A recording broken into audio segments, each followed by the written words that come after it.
Olá, eu me chamo Andressa e hoje eu vou falar um pouquinho para vocês sobre a influência do terraplanismo no ensino e aprendizagem de ciências.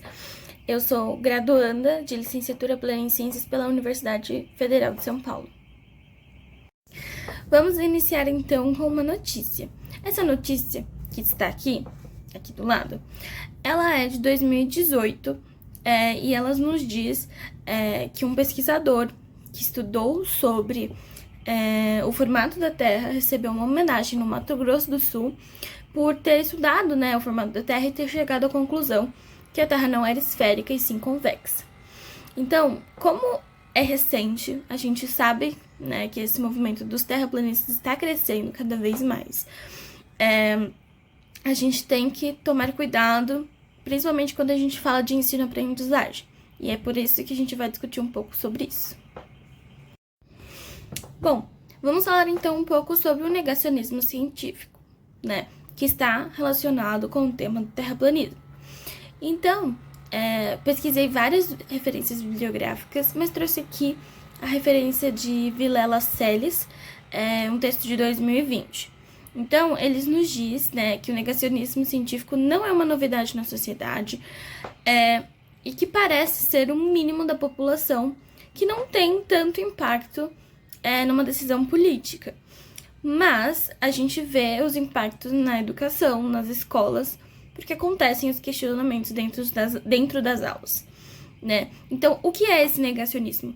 O negacionismo é uma negação, uma dúvida, uma contestação de conceitos que são consensualizados pela ciência. Então, essa contestação a gente chama de negacionismo porque é um conceito que a ciência já tem como consenso, É um conceito que já tem como bem fundado pela ciência.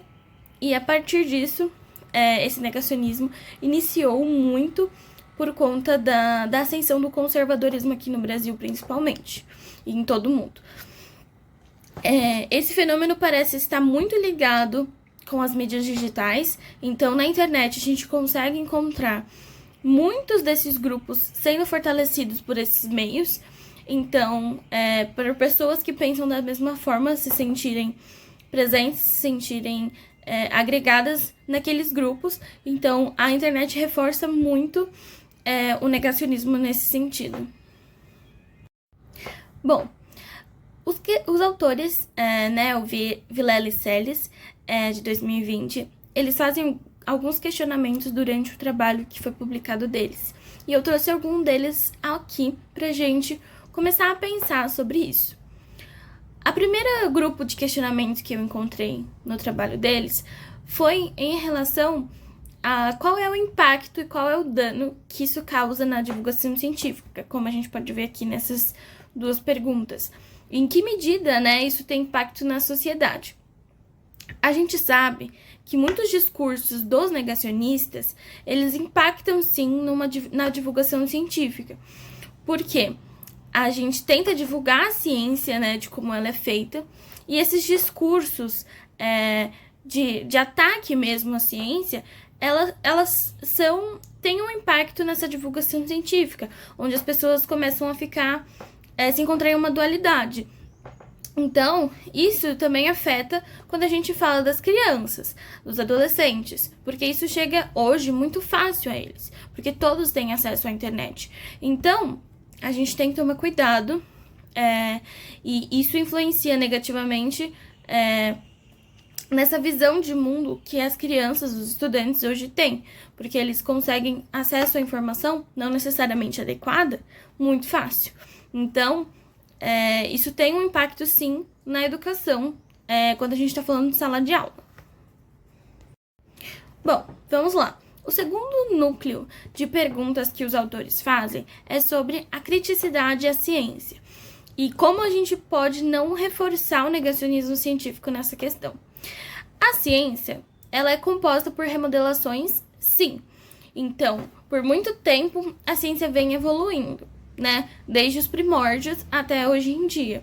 Então, essas discussões e esses debates feitos por cientistas, eles acontecem, principalmente quando nós estamos construindo, né, os cientistas construindo um conhecimento novo, uma área nova, quando eles estudam, né?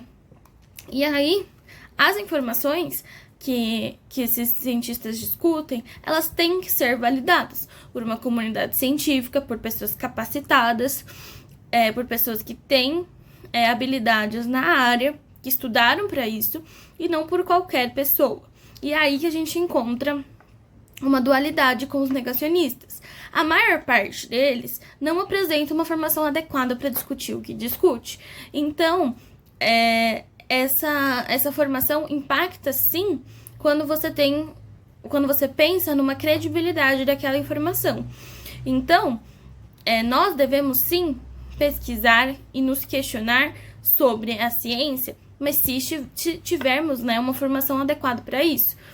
Essas pessoas que estão discutindo, por exemplo, a Terra plana, na maioria das vezes, como a gente vai ver daqui a pouco, não tem uma formação adequada para discutir isso. Então, não são físicos, não cursaram astronomia, não são astrofísicos para estudar esse tipo de coisa. Claro, hoje em dia, como eu falei, a gente tem muito acesso à informação. E isso talvez dê referências para eles, porém, precisa de uma criticidade dessas informações. Falando agora um pouco mais sobre o movimento terraplanista e o que eles acreditam, a gente tem aqui ao lado uma estatística, né, que pelo menos 7% dos brasileiros duvidam de qual é o formato da Terra. Isso é mais ou menos umas 11 milhões de pessoas, pegando a população do Brasil, segundo Garcia 2019. Então, é uma parcela grande da população, claro que, como falado antes, é uma parte mínima da população, mas ainda assim são 11 milhões de pessoas. E no que eles acreditam? Né? Este modelo, ele acredita numa Terra circular e plana e também estacionária. Então, esse modelo é como a gente vê aqui numa imagem ao lado, é como se fosse uma pizza, que a Terra está parada e os astros, que a gente consegue ver a olho nu, estão girando, circulando o planeta Terra, que está parado. Que, na verdade, eles nem chamam de planeta. Esse mundo, que é como eles chamam, plano, redondo e estacionário. E os terraplanistas, né, eles acreditam que o modelo esférico é uma história que as pessoas, que eles não se referem a quais especificamente, querem que a população, nós, acreditemos. Então, o que os cientistas querem que a gente acredite que a Terra é esférica, mas não apresentam um motivo adequado. Aqui abaixo, eu separei algumas referências de entrevistas com terraplanistas, com materiais adequados para essa discussão, principalmente em sala de aula. Então, fiquem à vontade para acessar, tem os QR Codes de cada vídeo e o link deles aqui também. Vou deixar aqui na descrição do vídeo. Então, fiquem à vontade para explorar esse material. É um material muito importante, separado com muito carinho. Novamente, voltamos a discutir sobre quem pode ter um olhar crítico à ciência ao ponto de duvidar de alguma teoria. Então, eu trouxe aqui para vocês o que é ser um cientista. Um cientista tem que passar por uma formação específica, como eu já disse antes.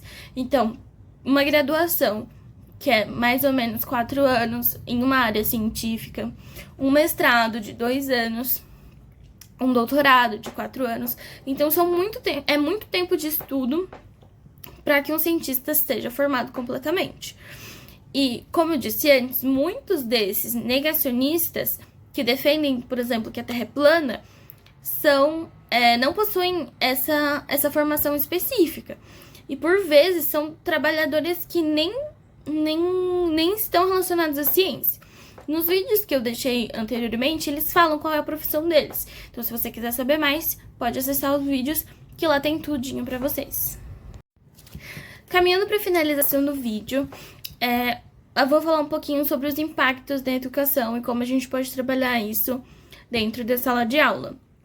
Então, é importante valorizar que a ciência ela é passível de contestação, porém, é importante frisar também que essa contestação deve vir por quem estuda e por quem é especialista na área, e não embasada apenas em um pensamento empírico que o estudante ou qualquer pessoa tenha sobre a ciência, né? E que também desconsidere alguns fenômenos que a gente observa para defender uma outra tese, que no caso seria negacionista. Então é importante trabalhar isso nas aulas de ciências, porque os alunos trazem muitas vezes esses conceitos, então é muito importante que o professor esteja capacitado para conseguir dialogar e conversar com os alunos sobre isso. Outro ponto importante que acontece muito nas escolas é os estudantes menosprezarem aquelas pessoas que tiveram um pensamento mais primitivo do que a gente tem hoje como ciência. Então, é importante que os estudantes entendam que é necessário sim valorizar as pessoas que pensaram errado, mas que na época achavam que estavam corretos por limitações, tanto de conhecimento, tanto de tempo, quanto de experimentação. Então, é muito importante que os alunos também saibam valorizar este processo da ciência, que é um processo de erros e acertos, que para você acertar, você precisa errar muitas vezes. Então, é importante valorizar isso também na sala de aula.